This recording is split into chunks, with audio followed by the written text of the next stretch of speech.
Поздравляем вас с Днем Победы! Le plan de la Russie pour augmenter ses forces en Ukraine rencontre des obstacles sérieux, notamment dans des régions comme la République de Sakha-Yakoutie, a rapporté le URR. Les documents du ministère russe de la Défense montrent que les objectifs de recrutement n'ont pas été atteints en raison de salaires bas et d'une coopération médiocre des autorités locales. Les centres de recrutement en Yakoutie sont à 40% en dessous des quotas, montrant un mécontentement et une lassitude face à la guerre, maintenant dans sa 4e année.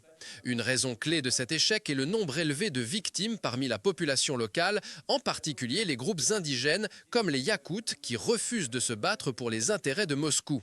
Des problèmes similaires apparaissent dans l'Extrême-Orient où la motivation pour les contrats militaires reste faible malgré la propagande et les incitations financières. L'agence de renseignement ukrainienne a rappelé aux soldats russes qu'ils ont la possibilité de choisir la vie. Le projet Je veux vivre a publié des données sur les pertes militaires russes pour les 8 premiers mois de 2025.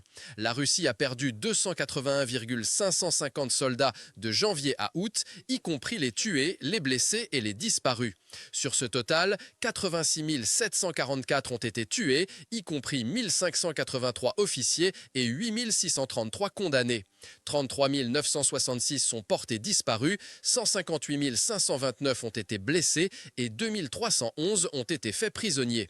Les pertes en matériel ont été importantes. 13 145 unités ont été détruites et 48 458 endommagées, avec une moyenne mensuelle de 35 000 soldats et 7 700 équipements.